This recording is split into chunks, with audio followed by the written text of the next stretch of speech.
Muy buenas tardes, sean todos bienvenidas y bienvenidos a esta clase, continuación de la clase número 3, sobre economía política y marxismo.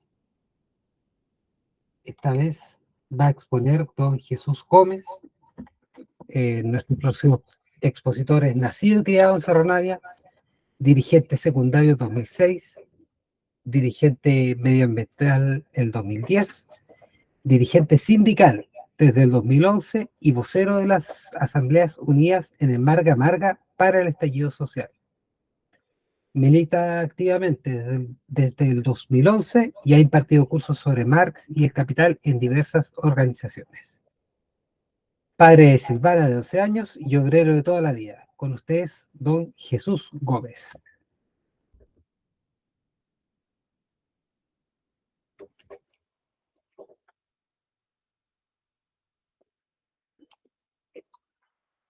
Hola, hola, buenas. ¿Se escucha bien? Para acercarme al micrófono. Sí, se escucha. Ya. Bienvenidos, bienvenidas, ¿cómo están? Primero que todo, esta clase es una continuación de la clase 3. ¿Por qué? Porque quedaron muchas dudas a partir de lo que se vio en la clase pasada, básicamente porque la economía política, sobre todo Marx, tremendamente compleja y no se puede abordar con el principio. De hecho, estas clases del capital, por ejemplo, yo las he tenido que abordar en un semestre entero. Aquí estamos haciendo una síntesis de esto porque son clases básicas de marxismo que el propósito es incentivar y clavarle el bichito a usted para que siga investigando, siga leyendo y siga yendo más adelante en esto del marxismo, ¿ya? Pero hay diferentes clases, quizás más adelante, cuando tengamos un poquito más de recursos, estas clases van a poder ser semestrales, porque el contenido es arduo, es complejo, así que como esta es una continuación, porque originalmente la clase 4 correspondía al pensamiento político de Marx, es para desentrañar esa acción política que también tiene que ver con la persona en sí, porque todos tenemos en la conciencia el ideario de Marx, el pensamiento ideológico, podríamos decir, el pensamiento filosófico, la radicalidad de Marx, pero el pensamiento político como acción política, eso está más alejado de nosotros. Y eso es bueno que también lo vayamos viendo. Pero vamos a partir con esta continuación de la clase 3 de la economía política. Vamos a tocar ciertas cosas reforzar cosas que se tocaron en la clase 3 y añadir cosas que no se pudieron ver materia en la clase 3. Aquí, por favor, cualquier duda que tengan, yo estoy viendo la pantalla, así que otra persona va a transmitir, cualquier duda, levanten la mano, hagan la pregunta correspondiente para que no se pase de largo esa duda por la dificultad que tiene algunas veces de comprender a la primera esto. Las personas que han leído El Capital saben que uno de repente está leyendo El Capital, lleva ahí 10 páginas y de repente como, puta, no entendí, y te tiráis para atrás las 10 páginas. Es muy común eso. Así que cualquier duda, aunque sea la mínima, levanten la mano, interrumpan nomás, y igual al final va a haber una sección de preguntas, pero esto es para ir aclarando. Así que mis contertulios si pueden comenzar a hacer correr el PPT para que vayamos hacia adelante. Ya, primero, vamos a hablar de la composición del salario. ¿Qué es el salario, primero que todo? El salario se da en un modo de producción netamente capitalista. El salario no se da en estadios anteriores de la humanidad. El esclavo, por ejemplo, no tenía un salario, y en los lugares anteriores a eso, en el feudalismo, el siervo tampoco tenía un salario.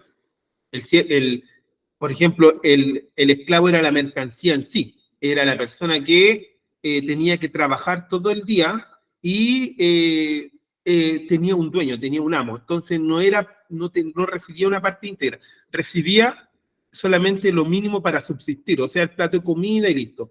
En la época de la leva, del cerco de la leva, en el feudalismo, tampoco existía un salario porque se le asignaba. En realidad, los feudos se nombraban como dueño de una persona, a un aristocrático, y el siervo de la leva lo que tenía que hacer era trabajar tantos días para sí mismo y tantos días para entregar a el, comillas, dueño de esa tierra, que era el señor feudal. Por ende, la relación de salario no existía. ¿Dónde comienza a existir la relación de salario? Es netamente en el modo de producción que nosotros vivimos actualmente, que es el capitalismo. Y el salario es una mercancía. Los que estuvieron en la clase 3 saben ya lo que es una mercancía, los que no, más adelante lo vamos a seguir, lo voy a seguir explicando. ¿Y por qué el salario es una mercancía? Porque el salario se compone de una oferta y demanda, se transa en una sociedad mercantil, y el salario se compone básicamente de los medios de subsistencia de las personas en relación a, por ejemplo, si es trabajo simple o trabajo intelectual, le podríamos decir. En esta unidad vamos a hablar solamente de trabajo simple. Ya para no hacerlo más complejo, el trabajo intelectual o el trabajo compuesto, vamos a agregarlo como tantas unidades de trabajo simple. ¿Ya? Entonces, el salario, que es una parte que se le paga al obrero, a la obrera, por su fuerza de trabajo. Importante esto, definir la diferencia entre trabajo y fuerza de trabajo, donde trabajo, los primeros textos de Marx hablan de trabajo y luego el mismo se corrige en los prólogos, señalando que el trabajo es toda actividad humana de la transformación de la naturaleza. En cambio, la fuerza de trabajo es cierta parte de ese trabajo que yo transo en un modo de producción social determinado, que en este caso vendría siendo el capitalismo. ¿Ya? ¿Por qué? Porque el salario genera mercancías y el trabajo no siempre genera mercancías. ¿Qué separa filosóficamente el trabajo humano del trabajo animal? Es la conciencia, el raciocinio, por ejemplo, porque se dan casos de que en la naturaleza también hay transformaciones. Por ejemplo, las hormigas, hay ciertos tipos de hormigas que cultivan hongos en su guarida para alimentar a las larvas, o el mismo caso de las abejas que cultivan o recolectan el polen para darlo a las larvas. Ese también es una transformación de la naturaleza. Pero lo que diferencia entre lo humano y los animales es la conciencia, el raciocinio de la transformación. O sea, el hombre, que me refiero al humano, sabe por qué lo está haciendo, entiende por qué lo está haciendo y comprende que no entiende. Marx usa mucho esto del trabajador libre, que es una paradoja, porque ustedes saben que la libertad ahí en tema de salario tiene la libertad de trabajar, o sea, de rendirte ante el mercado, vender tu fuerza de trabajo para explotarte o morir de hambre. Entonces Marx juega con eso de la libertad. En cambio, en los animales no, porque los animales se componen netamente de un sistema mecánico de comprensión que es el instinto, ¿ya? No existe el raciocinio propiamente tal. Entonces, la composición del salario ahí se basa en lo que sería el mercado, oferta y demanda, lo que también sería, si es trabajo simple o trabajo compuesto, lo que también serían los medios de subsistencia básicos para una persona y la prole, ¿ya? Para la reproducción de la clase obrera. ¿Y por qué quiero tocar este punto? Quiero tocar este punto porque cuando uno hace una composición de una mercancía, le agrega, por ejemplo, las materias primas, le agrega la maquinaria, ¿ya? Y en el término del capital, las maquinarias lo que hacen es transferir valor, no producen valor, ¿ya? ¿Qué quiere decir esto? Quiere decir que si yo compro una máquina para hacer pan en una panadería y tiene sus pistones hacen tanta cantidad de pan en un tiempo, 10.000 supongamos, esa máquina va a cesar su función una vez que cumpla las 10.000 producciones de pan. Entonces, el valor, porque esa máquina al ser ya es trabajo objetivado, ese valor se transfiere a la producción. Entonces, es una transferencia directa de valor y no creación de valor, ¿ya? Es un punto muy importante porque siempre se genera confusión en torno a si las máquinas crean valor o no crean valor. Solamente el trabajo humano, el trabajo abstracto, es el que crea el valor, ¿ya? Y el salario tiene la particularidad, tiene la peculiaridad, tal como lo dijo Daniel en la clase pasada, de ser una mercancía que posee dos atribuciones únicas y que no se encuentran en otras mercancías.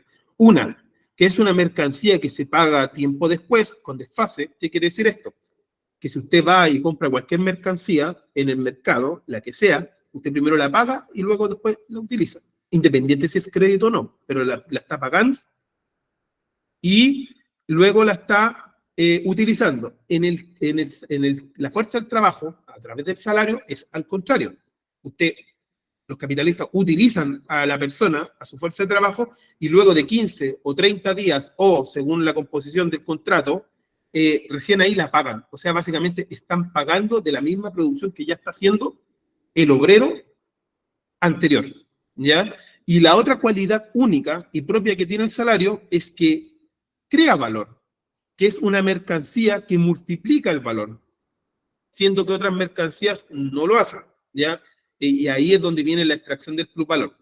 Hay una persona que acaba de preguntar qué se refiere con trabajo abstracto. Ya.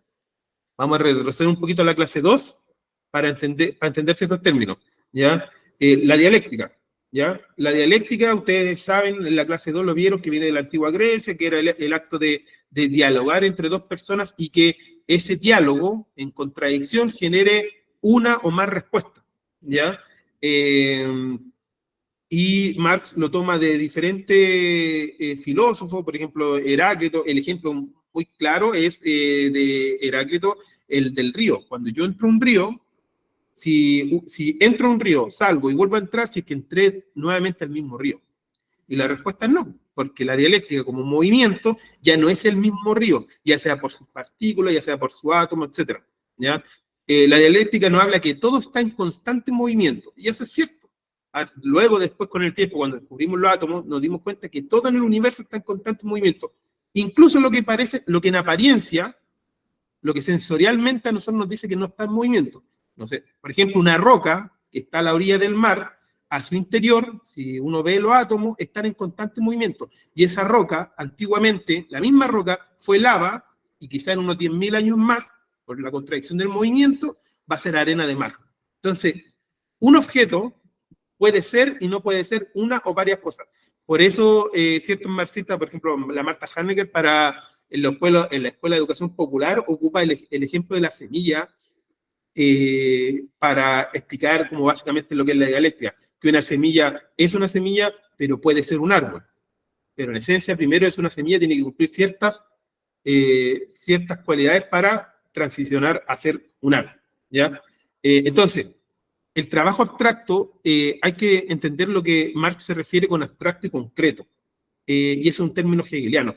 Lo abstracto vendría siendo lo menos determinado, y lo concreto lo más determinado. Un ejemplo, si yo hablo de una mosca, estoy hablando de algo concreto, algo muy determinado, pero si hablo de un coleóptero, creo que la mosca es de la familia de los coleópteros, si no me equivoco, estoy hablando ya de algo abstracto para referirme a la mosca. Y si yo hablo de un insecto, estoy siendo más abstracto aún, me estoy alejando más de lo concreto, encasillando a la mosca ahí. Y si yo hablo de animales, me estoy alejando aún más de la mosca en sí. Y si yo hablo de seres vivos, aún más. Estoy abstrayendo hasta el punto de englobar. ¿Ya? Si no se entiende, por favor, digan. ¿Y por qué se refiere a trabajo abstracto y no trabajo concreto en ese sentido? Porque la unidad de medida, por ejemplo, un panadero con un tornero, son trabajos concretos. ¿Ya? No tengo forma de compararlos. ¿Cuál es la unidad donde yo los puedo comparar solamente? Porque sus cualidades, como ejecutan su trabajo, son completamente diferentes. ¿Ya? Pero donde yo los puedo analizar es en la abstracción de ese trabajo y referirme a algo que es único para las dos, que vendría siendo las horas de trabajo.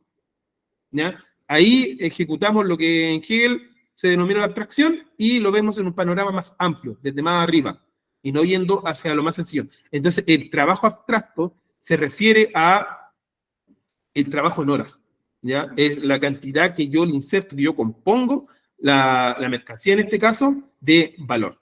Así que eso podríamos hablar de la composición del salario. Hay que recordar que el salario es una parte de la producción. Y esto también, en el caso de Marx, hablaba de dos tipos de salario. En realidad son tres, que vendría siendo un tipo de contrato de salario que es a tiempo, contrato común y corriente, que es por obra, que Marx cuando da el ejemplo dice una persona que crea pernos, tuercas, cosas por el estilo, y el mixto, que es un contrato a tiempo y también por creación de productos, ¿ya?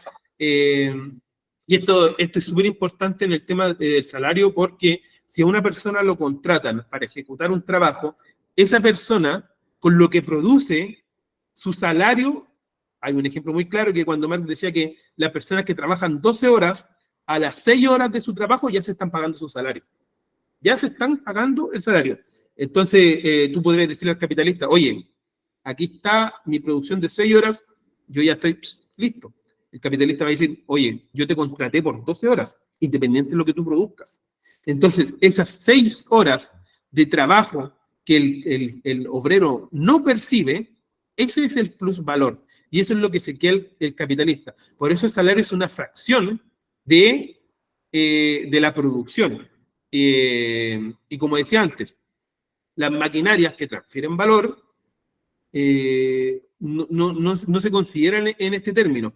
Y el obrero o la obrera, al tener que reproducir como clase, la clase obrera, en la composición del salario, lo que hoy día pomposamente llamamos canasta básica, se incluye lo que sería la reproducción del obrero. Y esto es la descendencia, la prole. Porque el obrero, al igual que la máquina, al igual que la maquinaria, necesita en algún momento ser cambiado. ¿Ya? Se va a agotar, se puede morir, se puede enfermar, se puede jubilar y todas esas cosas, pero el capital como tal, no estoy hablando de una unidad, no estoy hablando de una persona, sino como tal, como sistema, necesita materia fresca, en este caso humana, para poder ir cambiándose. Aquí hay una crítica fuerte a Marx en el torno a que no consideró en esto del salario a el trabajo doméstico, ¿ya? Porque la reproducción de la clase obrera como tal, a la hora de poder cambiar, no considera el trabajo que hace la mujer en el hogar para cuidar a esa descendencia de la prole, y no solamente a la descendencia, sino para tenerle listo al obrero que va a la fábrica, también todo listo para poder llegar y ejecutar el trabajo. Entonces, ahí existe una importante discusión en términos marxistas. Los aportes que hizo Silvia Federici en El Calibán y la Bruja son muy buenos, son muy importantes, y dan otra arista a el análisis que hace Marx en su tiempo, donde por las dinámicas sociales que había en ese momento histórico, no daba para considerar eso. O se le pasó, o no lo consideró, no importa. Eso no es materia de esto. ¿Puedes dar el siguiente slide, por favor?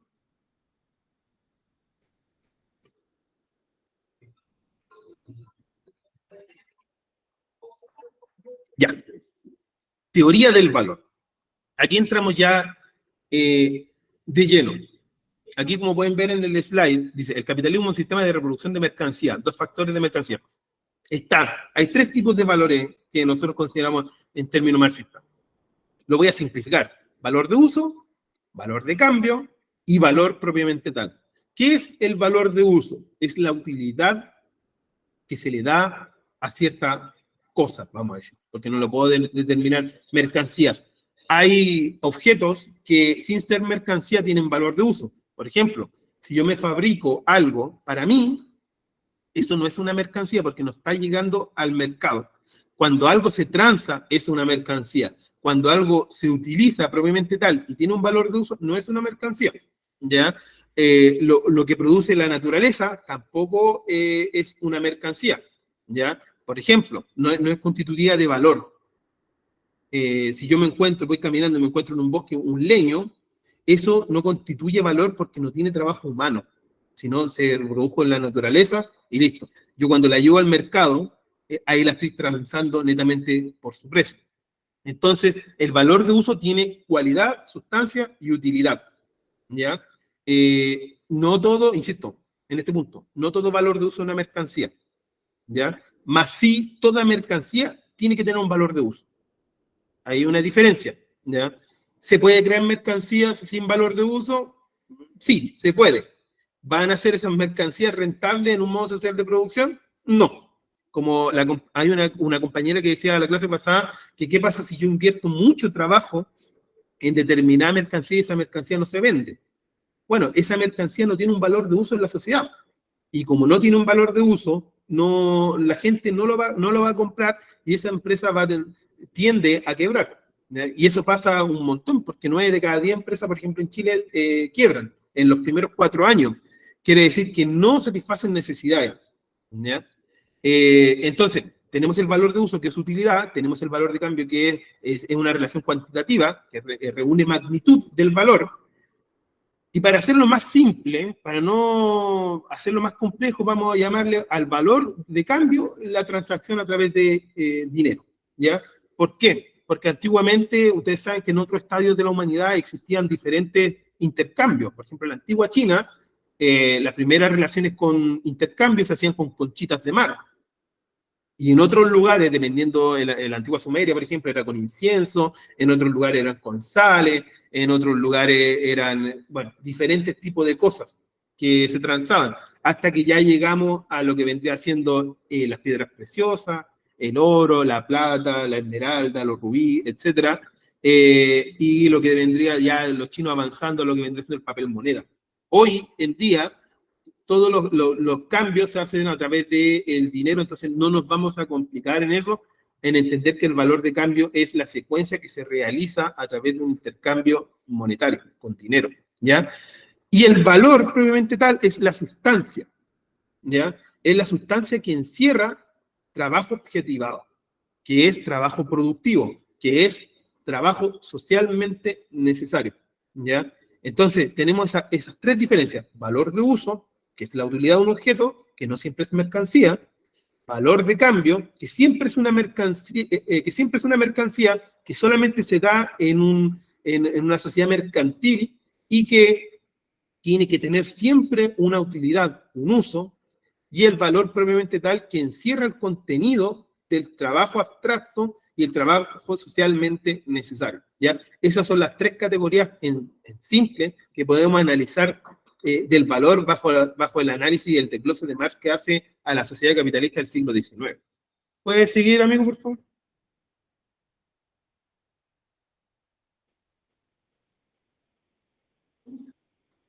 Cámbiale el like, por favor. Hasta aquí, ¿dudas, preguntas? A la anterior, la verdecita, por favor.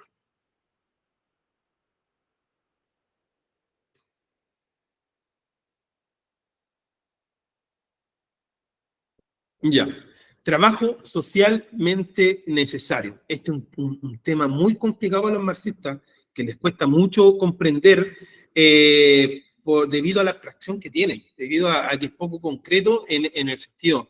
¿Ya? El trabajo socialmente necesario, según Marx, es el tiempo promedio social de la industria, que se requiere para producir un bien, y en este aún determina la magnitud del valor, ¿ya?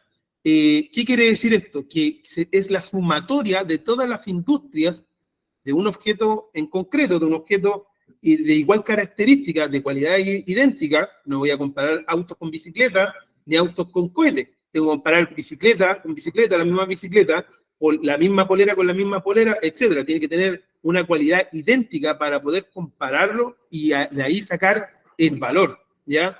Esto es muy importante, porque cuando hablamos de valor socialmente necesario, es la sumatoria de toda la sociedad. ¿Y qué quiere decir esto? Quiere decir que si una persona se demora más en construir algo, no quiere decir que por integrar más trabajo, ese producto tenga encerrado más valor. No, porque el valor es social. ¿Qué quiere decir esto? Que la media que rige la sociedad en el trabajo socialmente necesario es el que le da el valor a la mercancía. Si esa mercancía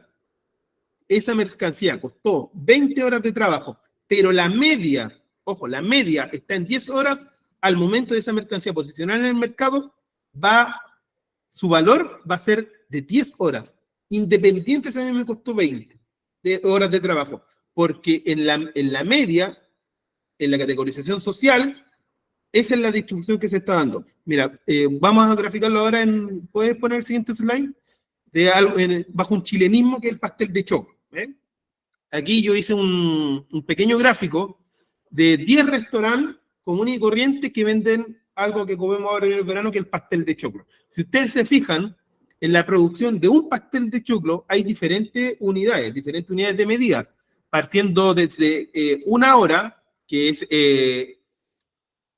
rositas, hasta 4.5, que son las viejas cochinas de un restaurante de Talca cercano al terminal de buses, ¿ya?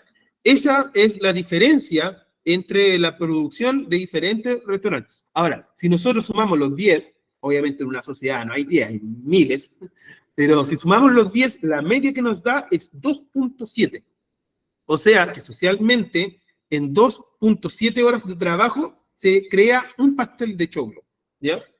¿Qué quiere decir esto? Quiere decir que el pastel de choclo que lamentablemente vende la Pincoya Restaurant o las Viejas Cochinas Restaurant, a la hora de transarlos en una sociedad mercantil, el valor es de 2.7, porque esa es la media, no porque ellos hayan encerrado más trabajo debido a su ineficiencia, debido a la falta de tecnología, debido a la poca experiencia que tengan, eso va a encerrar un valor de 4.5. No, va a encerrar un valor social de 2.7. ¿Y cómo esto lo grafica el mercado? Bueno, que si las Rositas, que tiene una producción de un pastel de choclo por hora, se pone al lado de la Vieja Cochina que tiene 4.5, lo más probable es que Rositas, como puede bajar de la media, va a terminar quebrando a las Viejas Cochinas por la improductividad que tiene y por el costo que está sumando las Viejas Cochinas. Entonces, en la sociedad, cuando existe competencia, porque lo que analizamos nosotros es una sociedad de competencia capitalista,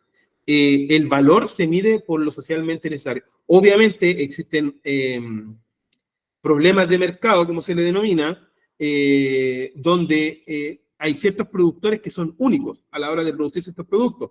Y eso ya se transa por el capricho del productor. Vendría siendo por un precio, donde si el valor es 2, supongamos, y él es el único oferente, puede vender en 10, ¿cachai?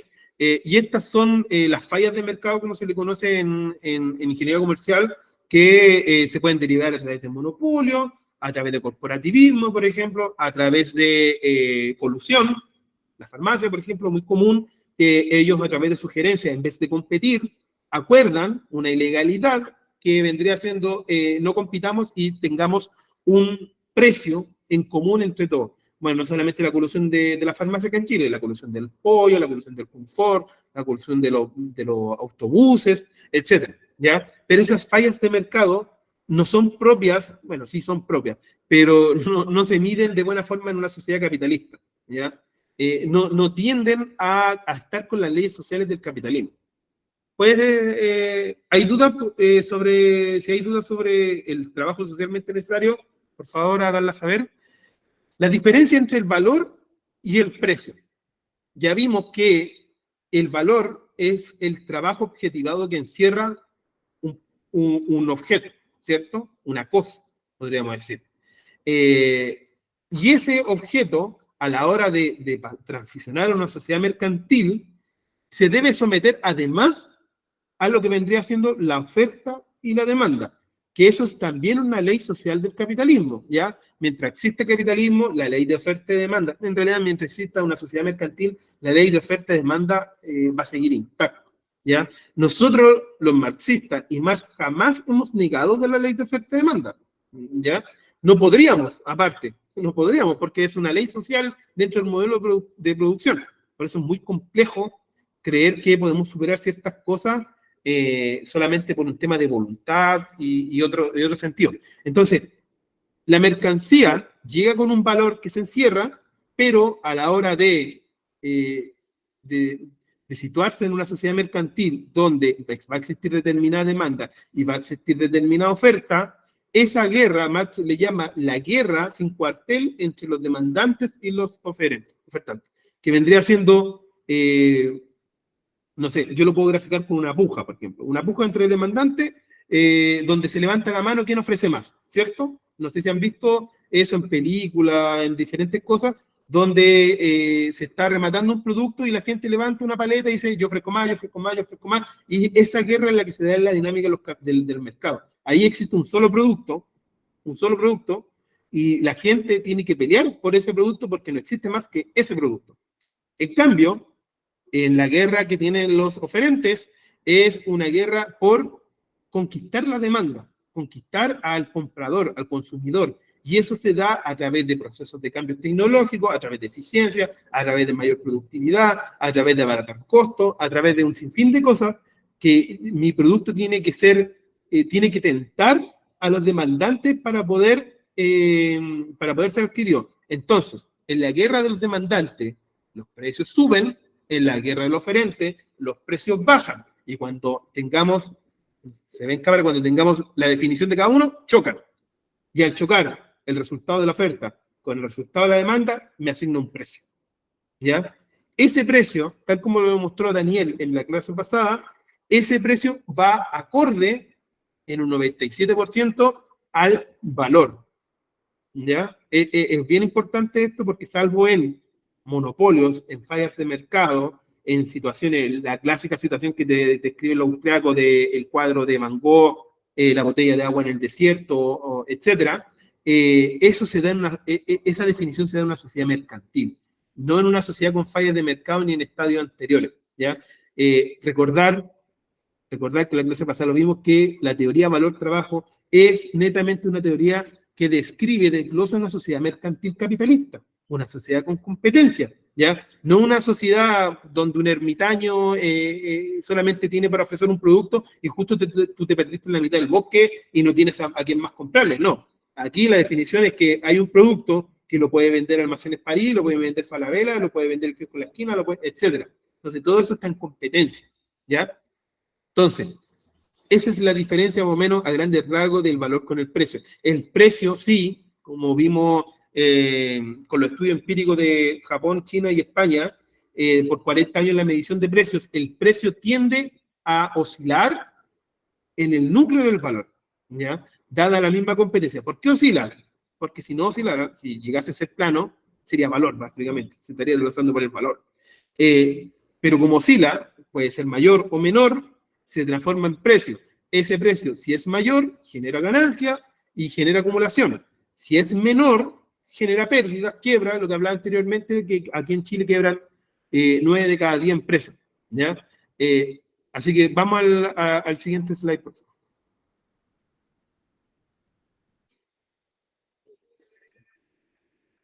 La apropiación del plusvalor, ¿ya?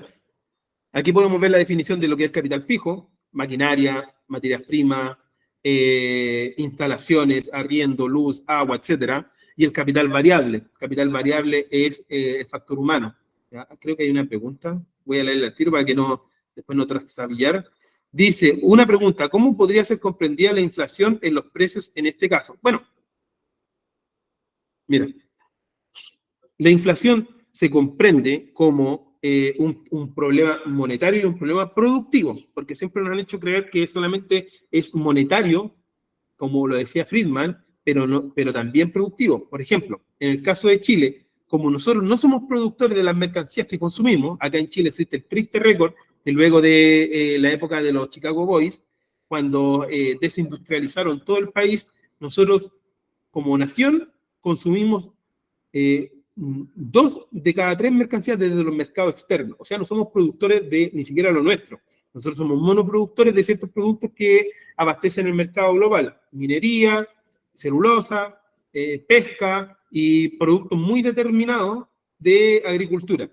6, 5 productos, no más, en los campos son monocultivos. ¿Ya? Entonces, como no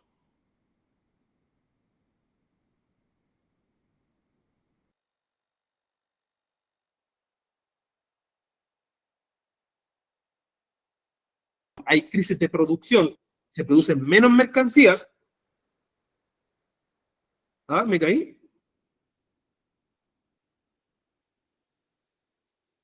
¿Aló? ¿Sí? ¿Ahí está bien? Pucha, no sé en qué quede. Ya. Vuelvo al punto en decir que Chile es un país que consume 2 de cada 3 mercancías. ¿Ya? Entonces, como en 2020 quedó la escoba en términos de los mercados productivos en el mundo, ¿ya? En términos de los mercados en el mundo, se generó menos producción. Y como nosotros no producimos nuestras mercancías, al haber menos producción, o sea, menos oferentes, hay mayor demandante. Vamos a situar el caso del aceite de oliva, perdón, del aceite de maravilla en Ucrania. ¿Ya? Como Ucrania está en guerra con Rusia, Ucrania es el gran productor de aceites en el mundo, el otro Argentina, por ende, al mercado global entra menos productos, menos mercancías de ese aceite.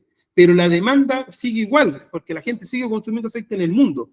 Por lo que Argentina, al ser el único productor, puede transforma en el único oferente, eleva los precios de eso. ¿ya? Porque existen menos productos. Entonces, en términos de inflación acá en Chile, se da porque hay menos producto entrando, porque hay menos oferente y la demanda es constante. Entonces, al existir una demanda constante, la gente, los demandantes en este caso, tienen que pelear por el producto y como yo daba el ejemplo del remate, tienen que ofrecer más por ese producto y los oferentes se aprovechan de que existe menos oferentes y pueden subir los precios porque la demanda es estable, ¿ya? Esa es una forma de inflación. La otra forma es a través del dinero, que el dinero expresa cierta cantidad de mercancía, ¿ya? La función del dinero es la expresión de determinadas mercancías. Después vamos a hablar un poco más de la fetichización del dinero y la reproducción del dinero.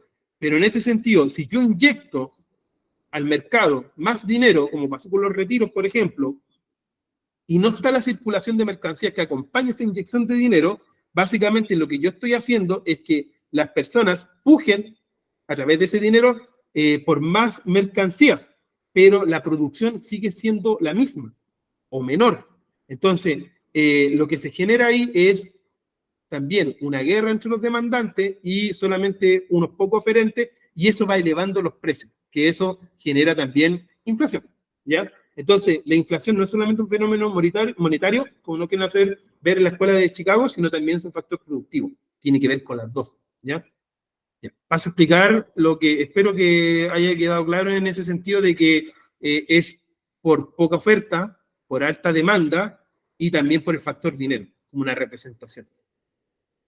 ¿Ya? ¿Qué dice? Por ahí, en ese caso, en caso de inflación, el precio varía por oferta y demanda, no por la cuestión de cantidad de horas de trabajo. Exacto, exacto. Dice, apropiación del plusvalor. Bueno, aquí vemos que existe una inversión en capital fijo, en capital variable. Como dije antes, capital fijo vendría siendo la maquinaria, las materias primas, los arriendos, las cuentas, etcétera. Todo lo que requiere estático para la producción, ¿ya? La logística, los camiones, etcétera. El capital variable es lo humano, el trabajador, la trabajadora. Entonces, ¿qué es lo que hace la maquinaria? El capital fijo tiene un coste de mantención, lo que yo hablaba anteriormente, transfiere valor, ¿ya? O sea, tú lo compras por 30.000 y eso en el largo de su vida útil va a transferir 30.000, no va a producir más que eso. En ese sentido, el capital variable, que se mide a través del salario, el trabajador genera dos cosas. Cuando ya el ejemplo de un trabajador en el Londres antiguo de 1848 trabajaba 12 horas, y de esas 6 horas, él resarcía su salario en 6, y las otras 6, como se dice vulgarmente, topón para adentro, eso es la plusvalía, ¿ya? Eso es lo que genera el plusvalor. Esa es la madre del capital, la generación o la extracción de plusvalor. Marx no le llama robo, nosotros le podemos decir robo, Marx no le llama robo porque entiende que las relaciones sociales en la superestructura, o sea, las relaciones judiciales, como es dentro de una sociedad capitalista, privilegian al capitalista. Por ende, bajo esta sociedad, nunca esa extracción del plusvalor, y ustedes lo pueden ver en cualquier lado, cualquier empresa, en cualquier derecho jurídico, jamás se le va a llamar robo a que a ti no te paguen lo que hiciste con tu trabajo íntegro. Siempre se le va a llamar salario, negocio, riesgo, diferentes cosas, ¿ya? Entonces, el costo de la mano de obra es lo que se define a través del salario. Yo dije que no iba a hablar de trabajo intelectual, pero ahí hay una pequeña parte, después para que ustedes investiguen, porque es más denso, donde también se mide la expertise de un trabajador para cierto trabajo y lo que le costó a la sociedad ese trabajador, ¿ya? Un médico, lo que le costó a la sociedad producir un médico, el trabajo socialmente necesario de la sociedad para la reproducción de un médico. Entonces eso también abulta el salario. Pero aquí estamos hablando de trabajo simple, o sea, la pura corporalidad de la persona para realizar determinada obra, determinado trabajo. Entonces, está el salario, que yo trabajo 12 horas, me pagan 6, y está, vamos a decir, el boleteo, donde a mí me pagan, no sé, me hacen producir 6 motores, y yo con producir 2 motores ya estoy pagando, ya estoy resarciendo lo que me están pagando el capitalista. ¿Y qué pasa con esos 4 motores? Bueno, ese es el plusvalor. Ojo, que aquí solamente estamos hablando del valor, ni siquiera estamos hablando cuando el capitalista, si tiene una relación ventajosa en el mercado, además después, a través de la oferta y demanda y de tener una buena situación un buen posicionamiento en el mercado puede además también tener ganancia por el precio. O sea, aquí netamente estamos hablando de la ganancia, de la extracción del plusvalor, sin contar lo otro. Lo que pasa es que siempre este va a ser el alma mater del capital, porque esta extracción es constante. Lo otro depende de la competencia, depende de los factores de ventaja, depende de cómo es tu posicionamiento en el mercado, depende a cuántos políticos mojaste, depende de un sinfín de cosas. Pero la extracción del plusvalor es constante, ¿ya? Y entre más se acelera la tecnología, entre más técnica exista, entre más fácil sea el trabajo, más extracción del plusvalor hay, ¿ya? Esto es una paradoja y es contradictorio. ¿Por qué? Porque, voy a graficarlo así, si yo antes trabajaba 12 horas y en 6 horas, por la tecnología de ese momento, resarcía mi salario, hoy, si el capitalista puso una maquinaria que me ayuda a trabajar y a producir más, en 2 horas yo voy a estar resarciendo mi salario. Entonces, no va a haber una expoliación de 6 horas de plusvalía, va a haber una expoliación de 10 horas de plusvalía, ¿ya? Porque mi trabajo no baja, mi hora de trabajo no baja. Entonces, yo soy más productivo y el gran descubrimiento de Marx, porque Marx descubrió muy pocas cosas, ¿ya? Porque se le da mucha atribución a Marx, pero él mismo lo reconoce. Dice, mi gran descubrimiento es el trabajo abstracto. Y el trabajo, ese es el gran descubrimiento de Marx que no pudo tener Ricardo, que no pudo tener John Stuart Mill, que no pudo tener Aristóteles cuando habló del valor, que no tuvo Adam Smith, ni Locke, ni varios otros más de contemporáneos de su época. El trabajo abstracto que entre un cambio de tecnología, y aquí va la contradicción, entre ingresa un cambio de tecnología, un avance tecnológico, y eso produce más valores de uso. Si yo tengo una mercancía que antes producía con una maquinaria 1, pero entra otra maquinaria, otra tecnología, y me hace producir X2 de esa mercancía, no siempre esa productividad que aumenta el valor. ¿Ya? Es al contrario. Si yo genero más productividad, disminuye el valor. ¿A qué va con esto? Que en un tiempo dado, donde yo soy más productivo, quiere decir que al ser más productivo, esas mercancías constituyen encierran menos valor. O sea, que tienen menos valor por unidad. Pero yo estoy siendo más productivo porque produzco más. Entonces, esa es más extracción, más robo de plusvalía del trabajador. Por eso es importante entender estas dinámicas del trabajo abstracto y del plusvalor para comprender cómo se da el robo a los trabajadores, a las trabajadoras dentro de una sociedad capitalista, cómo se da la acumulación de capital, ¿ya? Porque esta acumulación, ustedes entienden que dialécticamente el obrero, el proletariado, genera al capitalista y el capitalista genera al obrero, al proletariado. Tiene una relación dialéctica donde uno depende del otro y donde uno genera al otro, ¿ya? Por eso, para acabar con esto, hay que acabar con la matriz de la extracción del plusvalor, o sea, el trabajo asalariado, la división del trabajo, etc. Mira, un ejemplo de esta extracción del plusvalor se dio con el Fordismo, ¿ya? Hay que recordar que Ford, la empresa de vehículos en Estados Unidos, porque siempre le dicen, no, que Ford descubrió, mentira, bueno, fue un trabajador. Un trabajador de Ford fue a unos frigoríficos y se dio cuenta del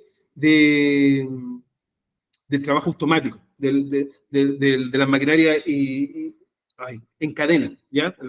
En cadena. Y le da el dato a Ford, y Ford en su fábrica incorpora lo que vendría siendo la producción en cadena. Y resulta que los primeros años para Henry Ford se le iban de los 1.000 trabajadores que tenían, 900 trabajadores. ¿Por qué? Porque el trabajo era tan monótono, la división del trabajo simplificaba tanto el trabajo, le quitaba tanto espíritu, lo que Marx le llama la alineación, le quitaba tanto espíritu a la hora de transformar la naturaleza y de crear, que los mismos trabajadores preferían irse, dado lo monótono que era el trabajo. Imagínense nosotros ahora que tenemos, gracias a la tecnología, una división del trabajo que hace que tu trabajo, por ejemplo, sea pararte en la puerta de un supermercado y ser guardia. ¿Cachai? Imagínate lo que mata el espíritu creador humano, tener un tipo de trabajo como ese, tener un tipo de trabajo como bodeguero, como carabinero, ¿cachai? Que no te realizas como ser humano, sino que estás ahí parado como un montón de carne que cumple una función muy simple que solamente necesita tu corporalidad para cumplirla. Entonces, cuando Henry Ford incorpora lo que vendría siendo la producción en cadena, de los 1.000 trabajadores que tenían, 900 se le iban. Entonces, Henry Ford, comprendiendo, vivaracho, quintuplicó el salario. Ya se le pagaba $5 por día a los trabajadores y así pudo, por lo menos, tener una fuerza de trabajo mayor. Porque la gente de derecha tiene la costumbre de decir que Henry Ford fue el que disminuyó, el que acortó las horas de trabajo en el mundo. No, esos fueron los anarquistas y los comunistas en las protestas de Chicago. No fue Henry Ford. Y que Henry Ford fue la primera persona en multiplicar los salarios. No, esa fue la dinámica del capital, que, de nuevo, por oferta y demanda, como no encontraban trabajadores, tuvieron que subir los salarios para que pudiese hacer rentable la industria. Entonces, la extracción del plusvalor, el trabajo abstracto, es la columna vertebral del capital, de cómo podemos entender la relación con el capital. Todo esto se hace a través de la extracción del obrero. Ustedes se preguntarán, y quizás lo toquen más adelante, ¿qué va a pasar cuando las maquinarias nos reemplazan? ¿De dónde va a sacar la extracción del plusvalor el capitalista? Eso lo podemos ver más adelante. ¿Puedes seguir, por favor, amigo? Cambia de slide. Si hay dudas, vayan preguntando. Otro descubrimiento de Marx, la tasa decreciente de la ganancia. La tasa decreciente de la ganancia. ¿Qué es la tasa decreciente de la ganancia según Marx? Según Marx, la ganancia del capitalista va a tender a ir siempre a la baja a través del mejoramiento productivo. ¿Qué quiere decir esto? Que a través de la competencia, cuando una empresa vaya siendo más productiva y las otras empresas, para no perder cuotas de mercado, deban asimilar también esa producción, la cuota de ganancia va a ser menor porque los productos van a ir tendiendo a disminuir su precio dentro de los mercados, ¿ya? Un ejemplo de esto, de un producto, es que antes, en la época de los años 70, aquí en Chile el que tenía un televisor era una familia rica, muy difícil de adquirir. Hoy, con el cambio tecnológico, con el cambio de la producción de mercancía, es muy rara una persona que no tenga televisión. El que no la tiene es por un tema de voluntad. Los precios han disminuido tremendamente.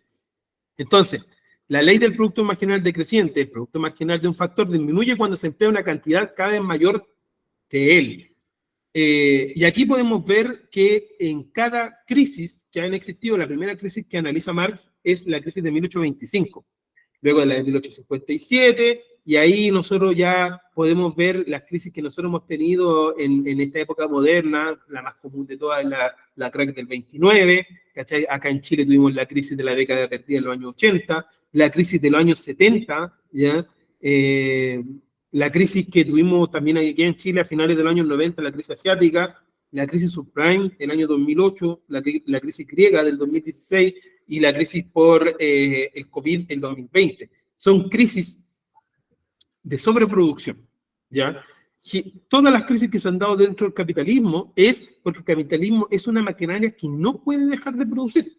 Y eso es tremendamente importante también de comprender. El capital, para no perder la marcha, no perder la cuota de ganancia que tienen, necesita producir y producir cada vez más. Porque si no, la curva, bueno, aquí no se ve en la imagen, pero la curva es como un cerro, ¿ya? La curva de la tasa de ganancia va alto, lo que se le llama una introducción. Es que en economía está la introducción, está la vaca cuando está en tiempo medio, y después está perro, ¿ya? Que vendría siendo cuando decae un producto. En esto la tasa de ganancia es exactamente lo mismo. La tasa de ganancia tiene una llegada cuando se conquista mercado, cuando se instalan nuevas mercancías, cuando se instala nueva tecnología, y luego cuando el capital en general, o sea, la sociedad, adopta esas tecnologías, la cuota de ganancia de ese capitalista va a la baja y tienden la guerra, porque saben que el capitalismo es caníbal, el capitalismo se tiende a devorar en sí mismo, ¿ya? El capital como tal no es que actúa en unidad, ¿ya? Eso es un error que han tenido históricamente los marxistas de creer que el capital es personas burguesas que se juntan en un castillo de Edimburgo a planificar la vida. No, el capital, primero que todo, tiene una contradicción interna. tal como el proletariado tiene una contradicción interna, el capital también tiene una contradicción interna, y eso se da por una ley de ganancia del capital, ¿ya? Donde ellos mismos son los enemigos. El capital tiende a fagocitarse unos con otros, ¿ya? No trabajan en unidad. Creo que hay una pregunta ahí. Dice, por eso que el capitalismo no es compatible para frenar el cambio climático. Así es. Por eso el capitalismo, Marx hablaba del cuerpo orgánico y el cuerpo inorgánico del hombre, del humano, ¿ya? Cuerpo orgánico es tu corporalidad y el cuerpo inorgánico es lo que permite la vida de las personas. En ese sentido, el cuerpo inorgánico es la naturaleza, lo que permite la vida del ser humano. Y Marx hablaba de que el capital tiende a eliminar, a socavar sus dos fuentes de ganancia. Lo natural, el cuerpo inorgánico del hombre, que es la naturaleza, y el cuerpo orgánico, que es el trabajador propiamente tal. Entonces, el capital, por su tendencia caníbal, feroz, va a devorar sus dos fuentes de riqueza. Hay que recordar que no toda fuente de riqueza, se me había olvidado tocar esta parte, viene del trabajador. No, la fuente de riqueza primaria viene de la naturaleza. Hay que recordar que aquí, por lo menos hasta lo que va del conocimiento científico, nada se crea. En el universo nada se crea. Todo se transforma, ¿ya? Y lo que nosotros hacemos con la naturaleza es su transformación. Entonces, ¿dónde está la riqueza? En la naturaleza. Y lo que nosotros hacemos es transformarla, agregarle valor a través de nuestro conocimiento humano y arrojarla al mercado. Hay que recordar también que todo esto, al final del día, cuando uno se pone a pensar qué es lo que realmente está midiendo todo esto, es tiempo, ¿ya? Porque el valor, las horas de trabajo, lo que uno invierte es lo que uno transa en los mercados, a la final eso uno lo quiere desglosar y era lo más concreto, siempre son tiempos. Es como, ¿cuánto te costó este celular? No sé, 200 lucas, 300 lucas, no, me costó tiempo de vida, horas de trabajo, ¿ya? Dale, por favor, a la siguiente slide.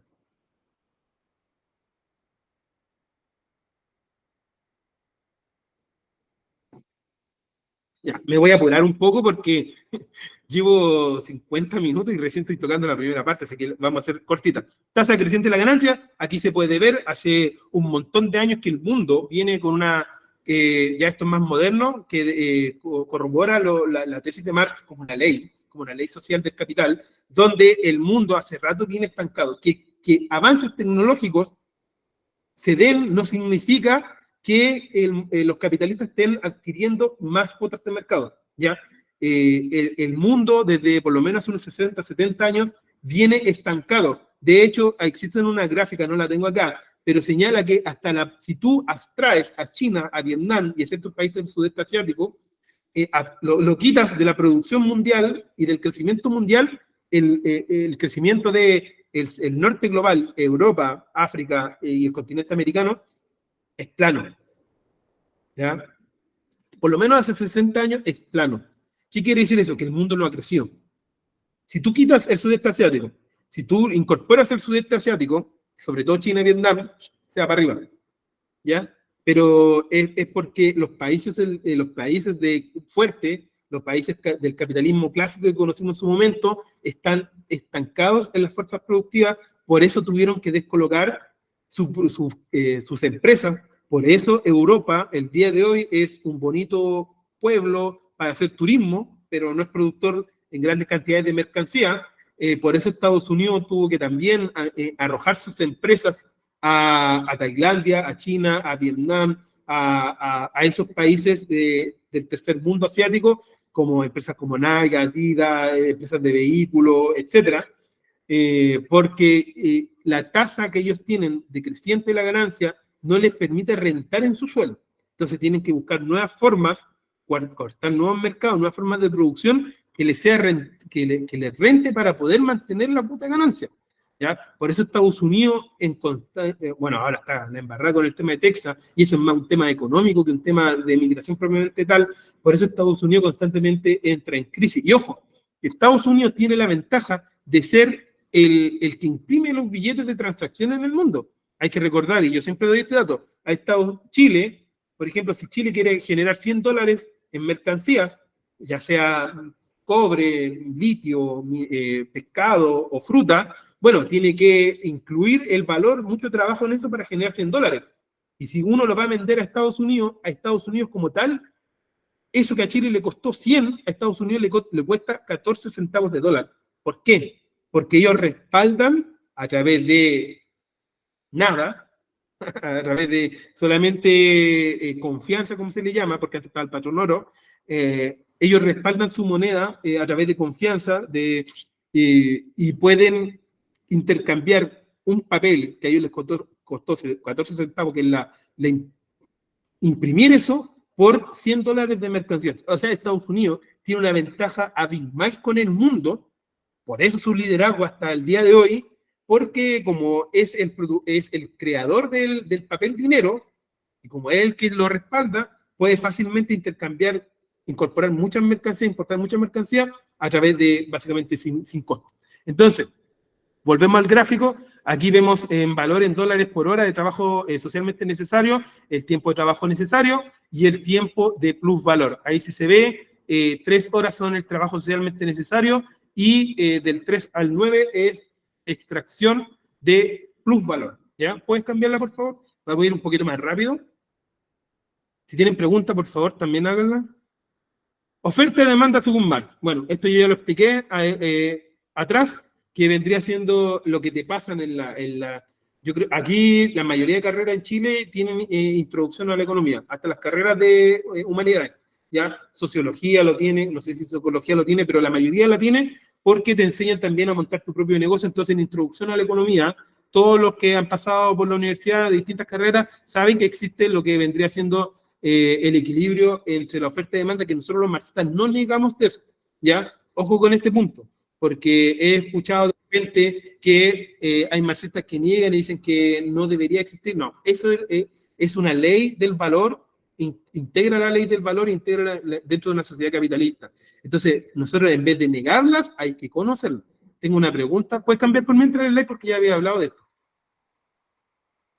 ¿El plusvalor siempre está incluido en el precio de las mercancías? Sí. El plusvalor, para que una mercancía sea mercancía, tiene que tener plusvalor, ¿ya? Dentro de una sociedad capitalista. Me refiero cuando una mercancía es producto del trabajo. Ojo, porque una mercancía también puede ser un producto directamente de la naturaleza, ¿ya? Para ser claro, si yo quiero comprar una parcela, un montón de tierra, y se la pago a un dueño, esa parcela no tiene trabajo, ¿ya? O a un dueño, a un estado, etcétera. La tierra, propiamente tal, como tierra, como bosque, como lo que sea, como unidad natural, no tiene un trabajo, por ende no encierra valor. Y como no encierra valor, no encierra plusvalor, ¿ya? Hay que recordar, y esto es muy importante también, hay que recordar que el plusvalor se le extrae a los trabajadores, ¿ya?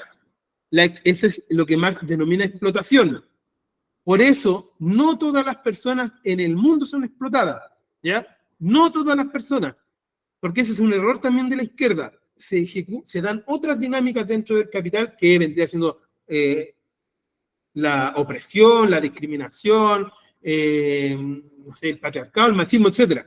Pero la explotación como tal se da solamente en la gente que es productora de valor. Un estudiante que no trabaja no es productor de valor porque no está inserto dentro de la mecánica de producción capitalista. Es consumidor, sus padres trabajan, pero él no trabaja. Por ende, como no trabaja, no se le extrae plusvalor, ¿ya? Entonces no es un explotado, es un oprimido, es un X cosa. Pero como explotado propiamente tal, no lo es, ¿ya?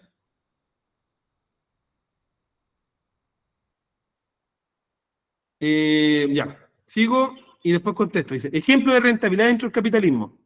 No, el verde, por favor. El anterior. Ya. Hay una persona que preguntó qué le da el valor al dinero. Aquí, justo, mira, justo. Un ejemplo actual de la rentabilidad del dinero. El dinero, nosotros lo hemos fetichizado, nosotros como sociedad, y lo hemos llevado incluso más allá de la sociedad capitalista. El dinero tiene vida propia, tiene alma propia, le hemos entregado propiedad y cualidades que son inexistentes, porque el dinero solamente sirve para expresar determinada cantidad de valor, ¿ya? Esa es su única función históricamente, pero ahora nosotros le hemos encontrado otras funciones, como por ejemplo, esto no es una crítica para nadie, pero es para que se entienda. Soy una persona X que deposita una cantidad de dinero a, no sé, que está muy de moda, un depósito a plazo fijo, ¿cachai? O un fondo mutuo, o la compra de acciones de determinada empresa, ¿ya? Entonces yo deposito mi dinero, voy a decir que mi dinero es 10, a través de un banco, que el banco lo invierte, y luego ese dinero, después de una determinada cantidad de tiempo, vuelve como 13, ¿cachai? Yo deposito 10 y vuelve como 13. Entonces, ¿qué hace pensar en nuestra cabeza totalmente alineada por el capitalismo? Creemos que el dinero tiene una propiedad única que puede aumentar y reproducirse a sí mismo. ¿Cachai? Que es una locura, es un papel, es una expresión de mercancía. ¿Cómo es posible que esa unidad que representaba 10 hoy vuelva como 13? Ahora, si lo podemos hacer a grandes cantidades, si lo hacemos a grandes cantidades, una inversión de 100 millones de dólares me genera rentabilidad 150 millones de dólares. Y así podemos seguir escalando. El ejemplo que quiero dar con la persona de depósito a plazo fijo es esa propiedad que se le imbuye al dinero y que no es tal.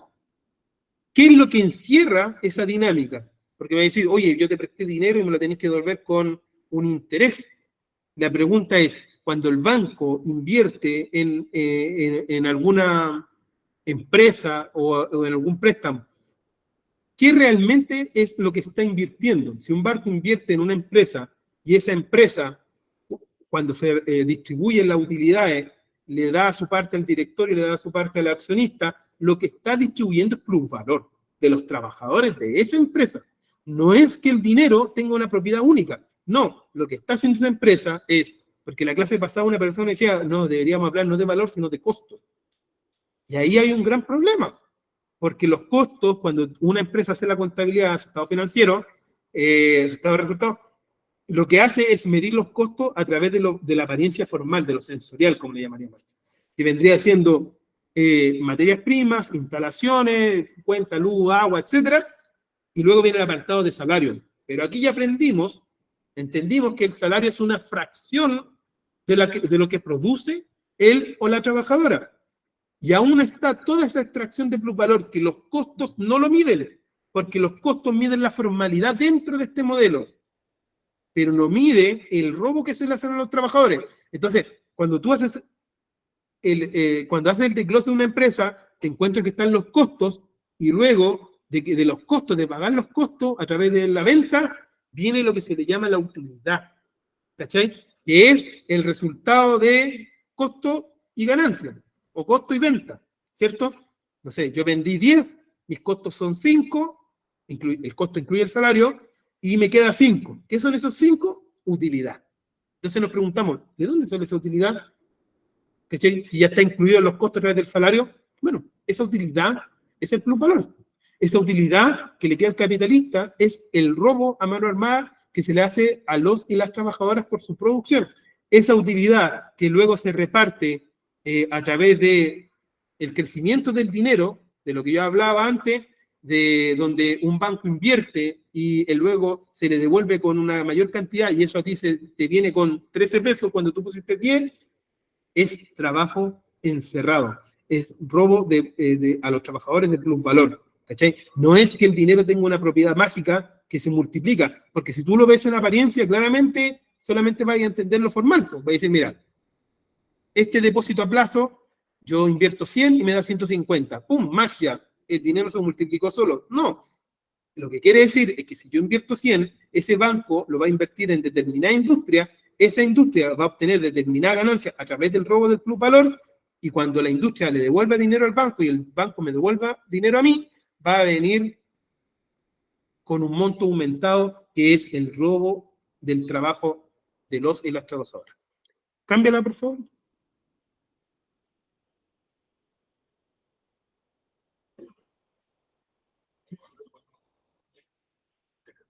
Crisis cíclica del capitalismo. Ya, yo lo había anticipado antes, 1825, 1857, las crisis cíclicas que analiza Marx. Ya, las crisis que tenemos nosotros son crisis, siempre las crisis dentro del capital son crisis de sobreproducción. Ya, aquí podemos ver la crisis subprime. Para los que no sepan, la crisis subprime se dio porque en Estados Unidos, a través de la desregularización del mercado inmobiliario, los bancos lo que hicieron fue, y esto une a la tasa de crecimiento de la ganancia, para poder rentar más, para no perder su cuota de ganancia, disminuyeron los filtros para los préstamos y le prestaron plata a toda la gente posible, gente que no era solvente, que no podía devolver el dinero porque no tenía trabajo, porque ganaba poco, porque era maleante, X motivo, pero no lo podía devolver, y entregaron crédito a todos porque ellos necesitaban rentar. Entonces, la gente comenzó a adquirir casas, comenzó a demandar, la producción quedó estancada, se generó una burbuja por la demanda, y todas estas personas ya con casa, con precios por las nubes de los hogares, a la hora de que los bancos, Lehman Brothers y otros más, quisieron cobrar a estas personas, se encontraron con que estas personas, producto del capitalismo, no tenían recursos, ¿cachai? Son las personas pauperizadas dentro del capitalismo. Por eso no reúnen las condiciones para crédito, porque no son viables para devolver dinero. Entonces, cuando los bancos se encontraron que las personas no podían devolver dinero, no tenían para rendir a sus acreedores, el mercado especulativo comenzó a irse en pánico, y cuando pasan estos pánicos, lo que generalmente sucede es que la gente, los accionistas comienzan a vender sus acciones, ¿cachai? Y los precios, como comienzan a vender sus acciones, o sea, a ofrecer más, y no hay demandante, el precio de las acciones se cae a piso. Entonces, estas empresas terminan quebrando porque no tienen cómo devolver el dinero, ¿ya? Un ejemplo claro de estas crisis de sobreproducción pasó el 2020. Las empresas de petróleo en el mundo tienen una cantidad de sobreproducción de barriles de petróleo gigantesca, porque tienen que producir más. ¿Y qué es lo que pasó cuando se suspendió los transportes navales y cuando se suspendió por la cuarentena el consumo mayoritario de petróleo alrededor del mundo? Resulta que esos comerciantes de petróleo no pudieron vender. Entonces pasó algo muy, muy, muy loco, que el barril de petróleo quedó en precio negativo.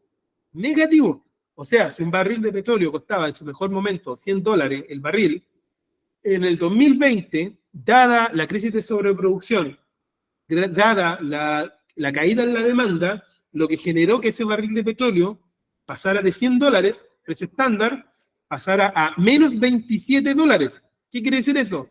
Que una empresa a ti te pagaba $27 por llevarte ese barril de petróleo. Y la pregunta es, ¿por qué? Porque, bueno, esas empresas, como tienen que producir harto, y como ya su nivel de producción era gigantesco, y no podían guardar toda esa producción en bodegas, en puertos, en todo eso, y les salía más caro tenerlos guardados en bodega, en puerto, por arriendo y otras cosas más, que regalarlo, incluso pagar porque se lo lleven. ¿Ya? Entonces, esas crisis de sobreproducción que acontecen en el capital y que generan una cantidad de mercancías tremendo, por ejemplo, la cantidad de aviones que hay en el mundo no permiten que si todos los aviones se llegasen a estacionar en todos los aeropuertos del mundo, no podrían, porque la cantidad de aviones que existen es más amplio que todos los espacios aeronáuticos del mundo, ¿cachai? Entonces ahí hay una constante del capital. Creo que habían unas preguntas.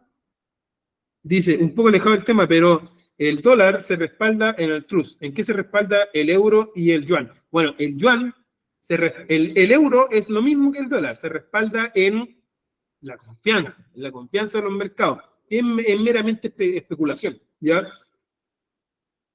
Mira, hay una anécdota muy buena de Gaulle, de Francia, de que cuando Nixon cambia lo que vendría siendo el patrón de oro, que antes, para que los que no cachan, antes el mundo se regía por el patrón oro, ¿ya? O sea, que tú tenías tanto oro en tus bodegas, en tu banco central, y eso era el dinero que tú tenías como nación. Luego vino Nixon, vino Estados Unidos y dijo, mira, aquí no hay problema, vamos a situar, la unidad de medida va a ser el dólar, porque Estados Unidos es un país solvente, un país pujante, etcétera, y confíen en nosotros. Resulta que De Gaulle acumuló una cantidad gigantesca de oro, un barco lleno de oro, lo mandó a Estados Unidos y le dijo a Nixon, mira, traigo toda esta cantidad de millones de dólares, te quiero comprar el oro, que se supone que tú tenías respaldado tus dólares en oro. Bueno, y ahí fue en los años 70 cuando se descubrió la gran chanchada de Estados Unidos, porque Estados Unidos no tenía cómo respaldar el dólar. No tenía una cantidad de oro en su bodega que podrían decir a los otros, decir, mira, el dólar se respalda porque tenemos tal cantidad de oro. Ya. Entonces, el yuan, ¿en qué se respalda? El yuan se respalda en mercancía, en productividad. ¿Qué es lo que pasa actualmente con la guerra entre Estados Unidos y China y otros? Es que Estados Unidos es un país que en productividad es muy bajo, es financiero. En cambio, la China, por ejemplo, es un país que en mercancías, en productos tangibles, es muy alto. Entonces respalda su moneda a través de productos tangibles. Entonces es mucho más confiable, y a la hora de cuando vengan estas crisis cíclicas de producción, China tiene producto y Estados Unidos no. Por eso la deuda de Estados Unidos equivale al 120% de su PIB. ¿Ya? Y Estados Unidos, en el momento, y esto es lo paradójico, me estoy desviando el tema, pero esto es muy paradójico, en el momento que el dólar pierda fuerza, como lo está perdiendo a través del aumento de la moneda africana, el yuan, los BRICS, hasta el euro, existe tal cantidad de dólares en circulación en el mundo que cuando todos esos dólares se devuelvan ya por no su uso a Estados Unidos va a quebrar en un segundo. Y va a quebrar en un segundo porque no tiene cómo respaldar todos esos dólares en el mercado interno, no tiene la cantidad de productos para circular, ¿ya? ¿Puede poner para adelante, por favor? No sé si terminé la crisis cíclica. Ya.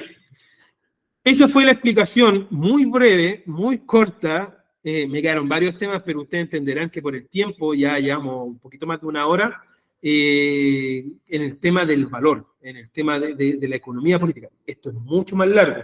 Yo solamente hice la punta del iceberg. Esto es mucho más complejo. Me faltaron 1.000.000 de temas por hablar, pero esta es la concepción básica. Si ustedes quieren ir de aquí adelante, yo les recomiendo que lean Trabajo, Salario de Capital, luego Precio, Salario y Ganancia de Marx, y ahí se adentren al capital partiendo por el capítulo 24, ¿ya? Capítulo 24 que vendría siendo la acumulación originaria. Me faltó hablar de ese tema, importante, que es la acumulación originaria, esa es la mejor forma que usted tiene de rebatir a un liberal libertario, a un austriaco, de creer que el capitalismo es natural, de creer que el capitalismo se hizo a través de trabajo mancomunado social, y a través de que el capitalismo se realiza a través de buenas ideas, como dice Milley. No, en la acumulación originaria nos revelan que el capital, propiamente tal, se hizo a través de la pauperización, de la expoliación de la humanidad.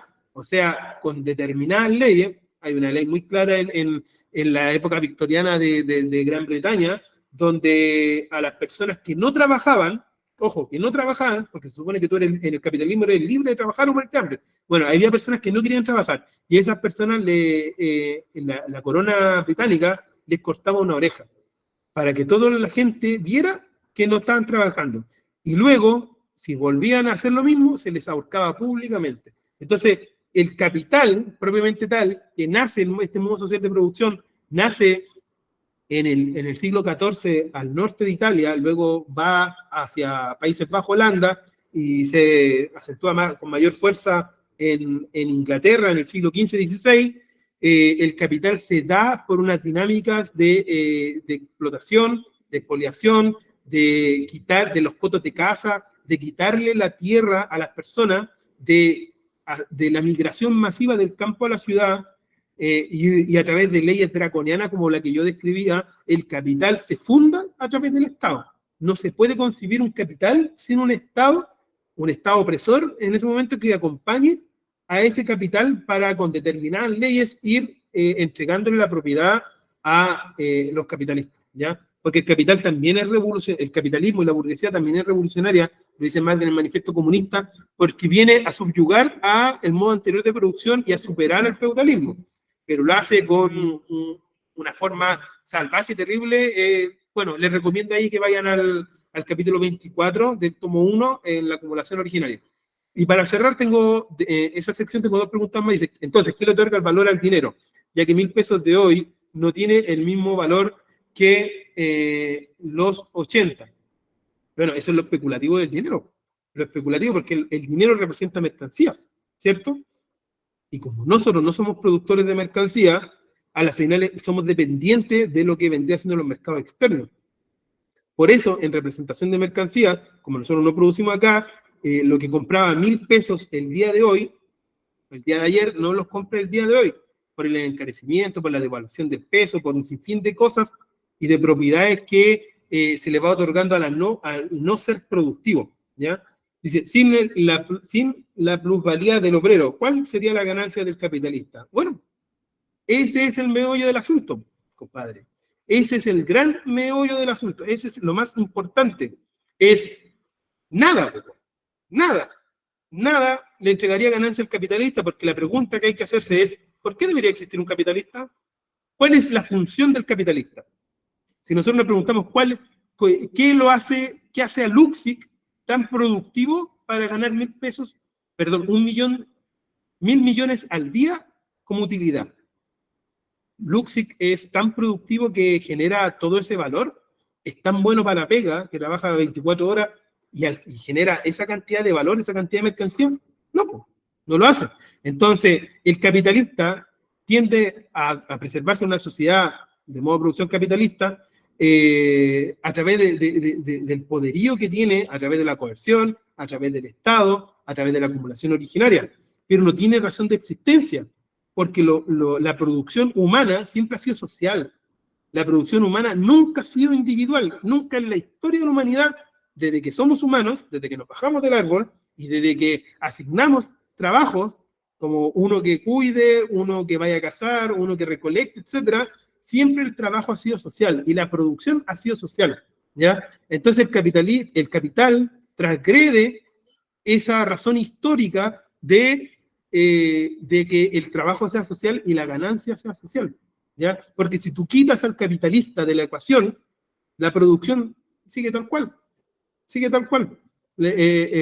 Cada vez que obreros se han tomado fábricas en el mundo, ¿ya? Cuando las saben trabajar, obviamente, el capitalista no cumple ninguna función, ¿cachai?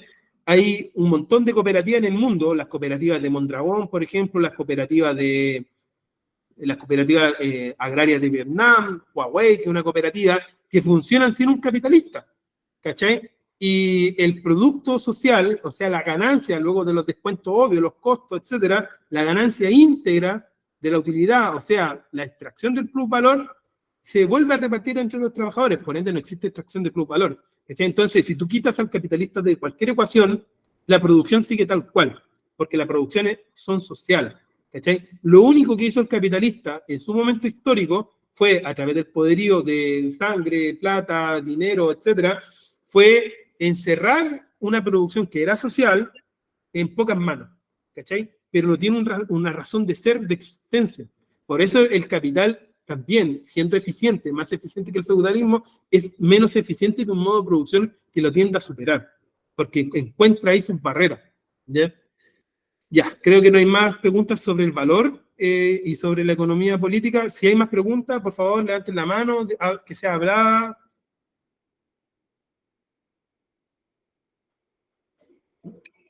Hagan preguntas nomás, chiquillos, chiquillas, y de la duda que tengan, no importa. Porque voy a hablar un tema cortito, pero de las entidades políticas de Marx. Ya, no hay más preguntas. Amigo, ¿puedes cambiar el slide, por favor? Identidades políticas de Marx y Engels. ¿Ya? Clases sociales y lucha de clase. ¿Qué es la clase social? Bueno, aquí en el modo de producción capitalista nos referimos a clase social como los proletariados y los burgueses, ¿ya? Que son clases antagónicas. Cuando nosotros analizamos la historia a través del materialismo histórico, encontramos que la historia de la humanidad es la historia de la lucha de clases hasta nuestra época. Quiere decir que han existido clases antagonistas desde que existe la propiedad privada, ¿ya? Esa mucho más anterior al capitalismo. El capitalismo hay que entender que tiene 600 años y 300 años de dominancia absoluta en el mundo. ¿Ya? Hace 300 años ya derrotó completamente al feudalismo y hace 600 años nació. Pero la propiedad privada viene de muchísimos años antes. Y tal como en su momento la lucha fue entre esclavistas, amos, patricios, plebeyos, señores feudales y siervos de la leva, etcétera, que ha sido una constante entre clases sociales, la guerra que tenemos el día de hoy, en nuestro momento histórico, donde a todos nosotros nos tocó conocer, es la guerra de las clases sociales entre proletariado y burguesía, entendiendo, como le dije antes, que esta es una creación dialéctica, ¿ya? El proletariado crea al burgués. ¿Por qué? Porque la existencia del proletariado y del trabajo asalariado hace que engorde el burgués, hace que nazcan más burgués, y al mismo tiempo la existencia del burgués, al tener la propiedad privada de los medios de producción y instalar el salario, genera más proletarios, ¿ya? Entonces, como el huevo o la gallina, unos van con otros, ¿cachai? Entonces, la lucha de clases, como dije antes, es el motor de la historia. Eso Marx lo explica muy bien, lo pueden ver en la ideología alemana, cuando critica a los jóvenes hegelianos y les explica que no es las ideas ni la conciencia lo que va determinando la historia de la humanidad, sino que es los modos de producción lo que va determinando el cambio en la humanidad. No es que nazca primero una idea y luego eso se llama materialidad. No, es que en la materialidad hay una necesidad, eso se sintetiza como idea en tu cerebro y luego se crea el objeto. Por ejemplo, no es que alguien de la nada pensó en una rueda, ¿cachai? Es como si tú nunca has visto una rueda, nunca has tenido la necesidad de una rueda, ¿cómo la vas a proyectar en tu imagen? No. Tuvo que haber una necesidad de transporte de mercancías, de transporte de un lugar a otro, de crear algo que me ayude a llevar para generar una idea. O sea, en este sentido, tu idea en el cerebro es, voy a experimentar con una rueda para que este transporte se pueda mover más allá, ¿ya? Esa es la contraposición de la idea de Hegel de la idea sobre la materia. Aquí es la materia sobre la idea, ¿ya? Sin obviamente desdeñar completamente la idea. Es que lo sensorial, lo del mundo sensorial, lo del mundo que yo puedo tocar, es lo que genera en el cerebro la idea. Un ejemplo claro de esto es por qué un que nace en un país habla determinado idioma. Es porque la materialidad de ese niño lo lleva a que las comunicaciones lo dejen hablando de una determinada forma y adquiera determinada cultura, ¿ya? No es que esa persona se pueda extraer de la sociedad donde vive, de la materialidad, y ejecutar sus propios cambios culturales de la nada, como que caen del cielo, ¿ya? Cámbiala, por favor.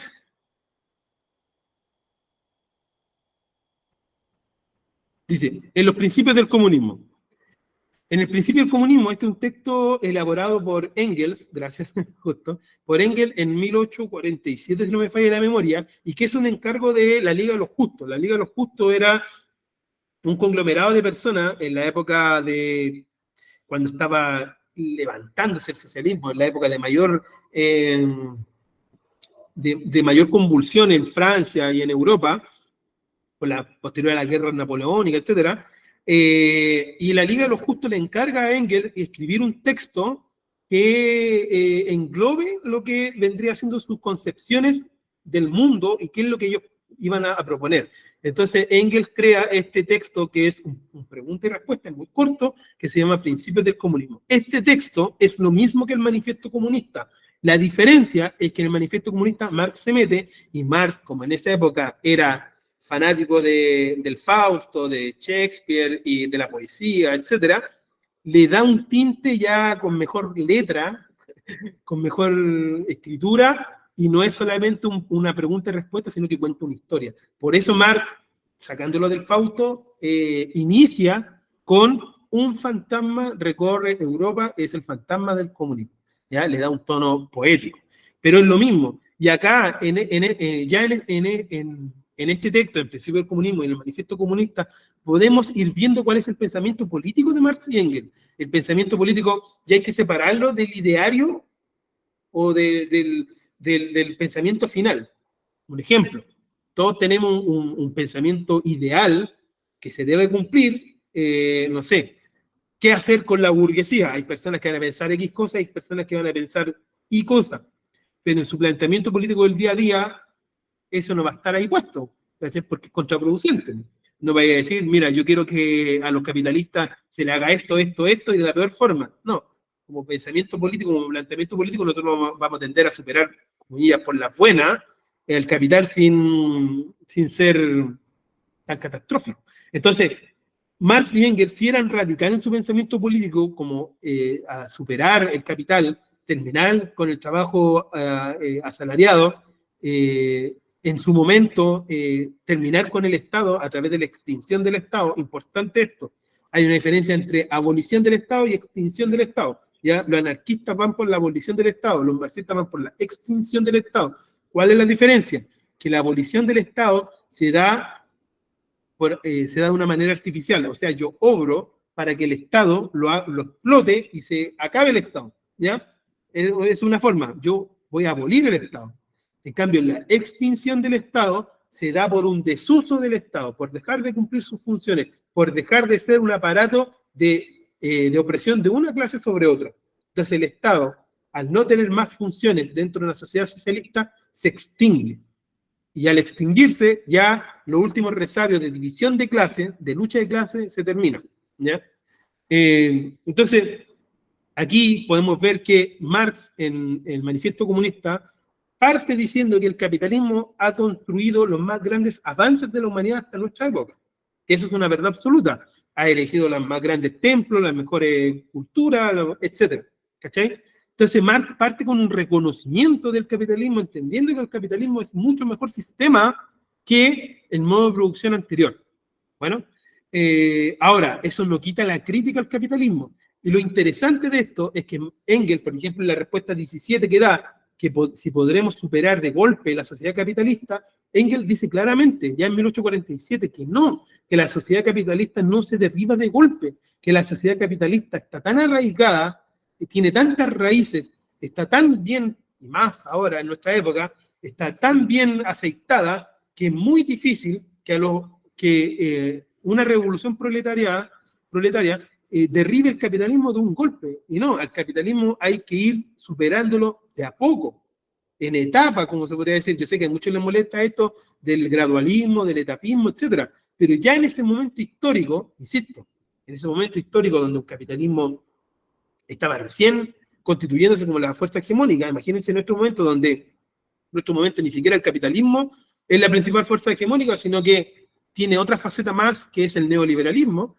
Ya Marx y Engels señalaban eso. Y es más, Marx y Engels en el Manifiesto Comunista, en la sección de cómo debería actuar un comunista, señala que el comunista va a ser, dependiendo su contexto histórico, su acervo cultural, en el lugar donde esté, va a ser lo más progresista que pueda. En algunos lados, donde las condiciones, la correlación de fuerzas se den, van a estar tomando el poder político e instaurando la dictadura del proletariado. Pero en otros lugares, donde no va a estar esa correlación de fuerza, los comunistas van a estar luchando por lo más progresista. ¿Ya? ¿Qué quiere decir esto? Y lo grafica muy bien Marx. Para que no sean mis palabras. Marx dice que en los lugares donde la burguesía esté luchando contra la aristocracia, o sea, el modo social de producción anterior, los comunistas incluso van a apoyar a la burguesía. Si esto tú se lo dices a un comunista actual que es más cabeza de pistola, podríamos decir, le entraría como fuego en la vísceras, ¿cachai? Pero, insisto, estoy citando a Marx, no estoy agregando nada mío. ¿Puedes cambiar un poco, por favor? ¿Puedes seguir adelante? Ya. Aquí vamos a tocar lo que es la crítica al programa de Gotha. Síntesis. La crítica al programa de en 1975, el Partido Socialdemócrata Alemán y el Partido Socialista Alemán tienden a unirse, uno era más pequeño que el otro, de dos corrientes. Una, la corriente minoritaria, muy minoritaria, como 1 a 10, era la corriente de los seguidores de Marx, y la otra corriente era los seguidores de la SAE, ¿ya? Entonces, ¿qué es lo que pasa? Pasa que le mandan un programa de unión política a Marx, y Marx le devuelve un melón, un balazo prácticamente al nuevo Partido Socialdemócrata Alemán, diciendo que básicamente estaban equivocados todos. O sea, Marx le hace una crítica muy buena, ojo con esto, pensamiento político de Marx, esa crítica no es pública, porque Marx entendía que no, por todo lo errado que estaban en la crítica al programa de Gotha, no quiere decir que había que liquidarlos públicamente. No, esa crítica es a la interna y este texto, muchas décadas después, se da a conocer. Pero esta es una carta interna. Entonces, ¿qué es lo que señala Marx? Señala que, primero, el fruto íntegro del trabajo nunca va a ser resarcido dentro en un socialismo dentro del obrero. ¿Por qué? Porque el fruto íntegro del trabajo quiere decir que todo lo que producen los obreros va a ir hacia ellos. Y no, porque cuando en unidades de producción, tú también tienes que, de lo íntegro producido, también tienes que sacar para la reproducción de la empresa, materias primas, maquinaria, expansión, y además tienes que sacar para lo social, ya sea esto a través de una donación directa o a través de impuestos, como lo conocemos el día de hoy. Entonces, nunca el fruto íntegro del trabajo va a ser parte del trabajador propiamente tal, ¿ya?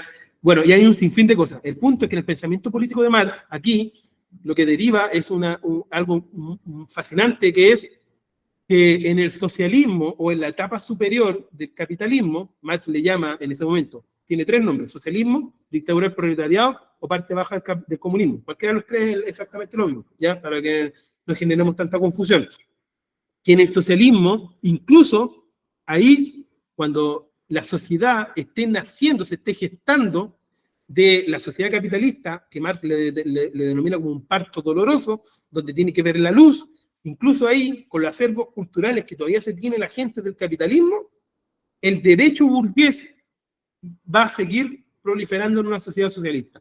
¿Cuál es el derecho burgués? Te me va a preguntar. El derecho burgués es el derecho de mi aporte es lo que yo recibo, ¿ya? ¿Y por qué el derecho burgués? Y esto es contradictorio porque si usted das cuenta, el derecho burgués no se cumple. El derecho burgués es lo que nos venden a nosotros, que ellos le llaman meritocracia, pero a la hora de la meritocracia jamás ellos la ejecutan, ¿ya? El derecho burgués es un derecho legal donde si ellos ponen 100 tienen que recibir 100. Y también se lleva a cabo en que si yo trabajo 100 debo recibir 100. Entonces ese es el derecho burgués, ¿ya? La meritocracia. ¿Por qué? ¿Cuál es la diferencia con el derecho comunista? El derecho comunista es que si yo aporto 100 en unidad de trabajo, pero necesito 50, recibo 50. Y si un trabajador aporta 100 en unidad de trabajo, pero dado numerosa o sus necesidades necesita 150, va a recibir 150, ¿ya? Eso es lo que Marx denomina de cada quien según su capacidad, a cada quien según su necesidad, que es un término bíblico, ¿ya? Ojo con esto, Marx saca muchas de sus referencias del Antiguo Testamento y de los textos judíos, ¿ya? Hay que reconocer que no es judío propiamente tal, porque él y su papá renunciaron a la religión, pero sí se crió en un ambiente. Entonces, muchas de sus frases vienen de ahí. Entonces, de cada quien según su necesidad, a cada quien según su capacidad. No, al revés. A cada quien según... bueno, ustedes ya entienden. Entonces, eso en el socialismo aún no va a estar. Luego los soviéticos a eso le llaman el que no trabaja no come. Que cada persona va a recibir según lo que aporta. Y eso mata al capitalista. Porque el capitalista, como dije antes, Luxic, que recibe 100.000 millones de pesos como utilidad el día de hoy, no produce 1.000 millones. ¿Cachai? No los produce. Es un flojo que se levanta a las 10 de la mañana y que con cueva revisa algo y tiene a gente en su directorio y gerente que le están haciendo la pega. Entonces, para hacer cumplir el derecho burgués, nosotros somos las principales personas que debemos luchar para hacer cumplir ese derecho burgués como primera etapa en el socialismo. Hacer cumplir que, según lo que tú aportas en trabajo, es lo que tú vas a recibir. Con eso matáis directamente a todos los flojos capitalistas que existen en este momento, ¿ya? Entonces, Marx también señala que en nuestra sociedad existe la estructura y la superestructura. La estructura es la base, los modos de producción, y la superestructura son las ideologías que se posan en esa base, las leyes, la política, la religión, la cultura, etc. ¿Ya? ¿Qué quiere decir esto? Quiere decir que tú, para cambiar un edificio, tienes que primero mover sus cimientos, o sea, las fuerzas productivas. y que la fuerza, lo estructural permea la superestructura. O sea, ¿qué quiere decir? Que es muy difícil, no imposible, es muy difícil que se genere un cambio cualitativo en la sociedad desde la superestructura. En cambio, y como lo hemos visto hasta nuestra época histórica, toda relación en la superestructura que esté posada sobre una sociedad capitalista determinada y según su modo de producción, va a corresponder en leyes, en cultura, en política y en religión a esa estructura.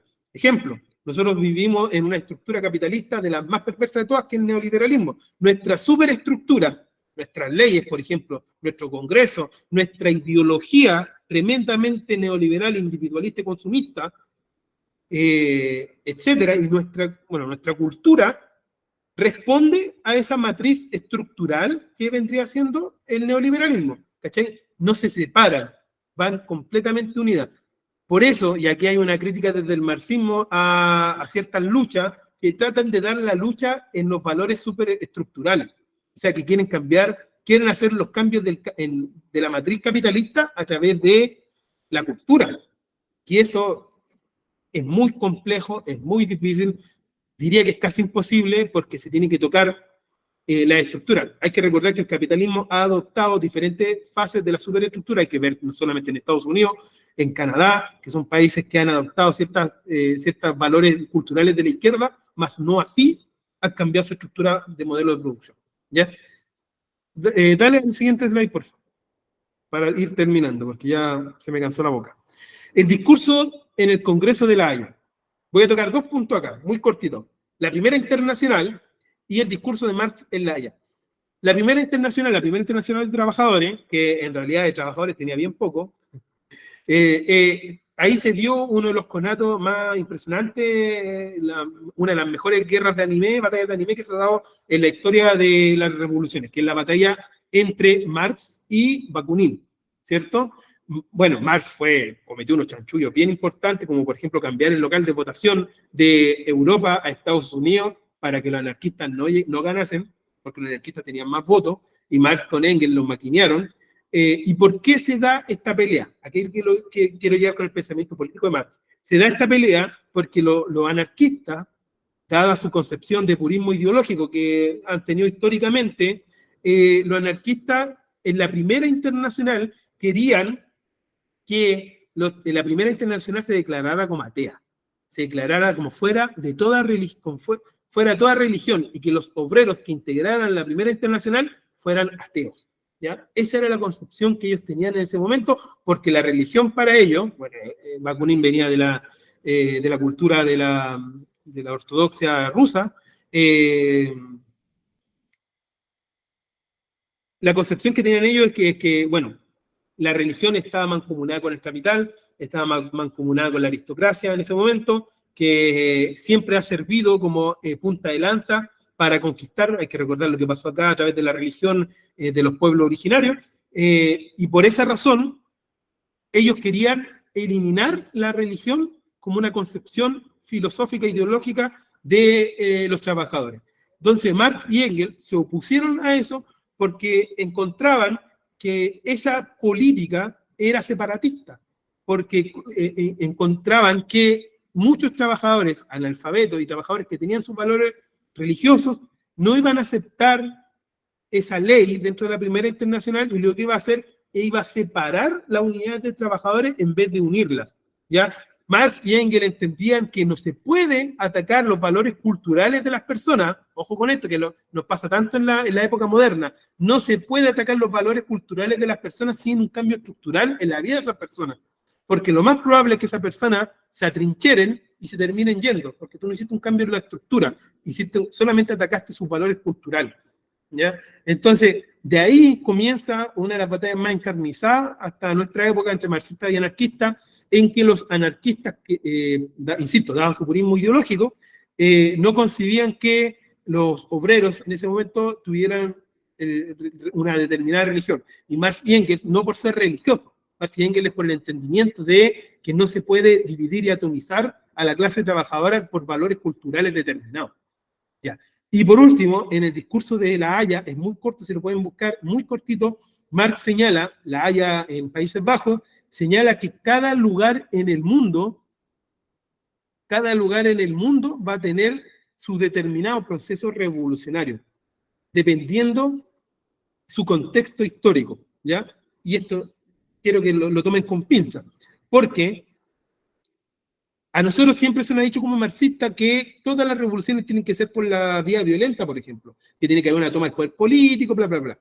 Marx, en 1970, en el Congreso de La Haya, dice que él no conoce muy bien así, parte diciendo, yo no conozco muy bien las instituciones de este país, pero en los lugares que tengan instituciones avanzadas, que tengan otras correlaciones de fuerza, no es necesario que tomen la misma forma de revolución violenta como en otros lugares que no tienen esas instituciones desarrolladas, ¿ya? Entonces, Marx, insisto, no lo estoy diciendo yo, lo está diciendo Sam Marx.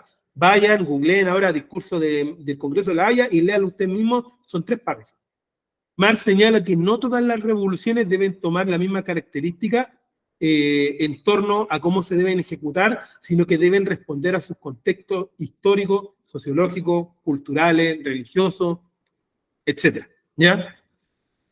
Así que ese es el pensamiento político que Marx y Engels, su pensamiento político en síntesis su pensamiento ideológico es totalmente radical, es exterminar las clases sociales, es extinguir el Estado, es superar el modo de producción capitalista, es transicionar a través de un socialismo que ellos lo determinan como una fase de transición. Ojo con esto, como fase de transición el socialismo conserva muchos atisbos de la sociedad capitalista anterior, en la ley del valor, el derecho burgués a la propiedad y un sinfín de cosas más, valores culturales. Y esa sociedad socialista o sociedad de transición, entre más se aleje del capitalismo, más cercana va a estar al comunismo y a sus valores culturales, o a esos valores nuevos del hombre nuevo, como le llama el Che Guevara. Pero una sociedad socialista que va saliendo del capitalismo conserva los valores del capitalismo, ¿ya? Y en unidades, medidas de tiempo, esos valores pueden ser, esa transición pueden ser de varios siglos. Aquí de repente hay muchas personas que se apuran y dicen, ya, pues, bueno, lleváis 30 años de transición, ¿cuánto es? 30 años en la historia de la humanidad no es nada. Les recuerdo que el capitalismo le demoró 600 años en tomar el poder completo de los modos sociales de producción en el mundo, ¿ya? Por ende, revoluciones rusas con toma del Palacio del Invierno, nosotros vamos a ver, hasta que se instaure el proletariado como clase dominante, vamos a ver 100 y 99 van a ser derrotadas. Y tomas del poder político y Allende tomando el poder político a través de un gobierno democrático y dictadura y golpe de Estado, vamos a ver 100 más mientras dure la historia. ¿Ya? El método marxista se describe a sí mismo como científico porque se ejecuta a través del ensayo y el error. ¿Ya? Quiere decir que tú ejecutas algo, no funciona por determinadas cosas, se saca lo bueno, se rechaza lo malo, y así. Es una constante que se debe ir yendo hacia adelante, ¿ya? Dice, por lo que hoy se conoce como rotear a la clase trabajadora, básicamente, cambiar aspectos culturales de la clase trabajadora sin cambiar lo material, más o menos. Dice, la bibliografía de la clase 4 no está compartida en público, pide permiso para abrir los links. Ya, lo vamos a arreglar. Y eso sería, hice casi 2 horas hablando, perdón. Espero que haya quedado claro lo del valor. Si tienen preguntas, yo creo que están chatos, pero igual no queda más que decir. Si quedan preguntas, por favor, háganlas. Si no, me liberan. Llego en la boca seca. Ya. No hay preguntas. Que estén muy bien. Muchas gracias. Asistan a la clase 5. Pucha, hay una pregunta. Ya, dale nomás.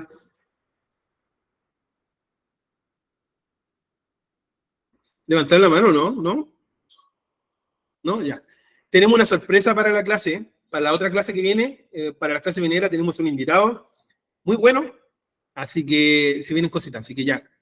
Besito, besito, que estén muy bien, sigan leyendo sobre Marx, sigan leyendo marxismo, sigan militando, sigan ejecutando los cambios que se requieren. Hay que recordar que nosotros venimos solamente a sembrar y quizás otras generaciones más adelante que no les toque vivir esta sociedad penca llamada neoliberalismo, van a disfrutar de otro modo de producción que donde el hombre y la mujer caminen libres. Así que estén muy bien. Chao.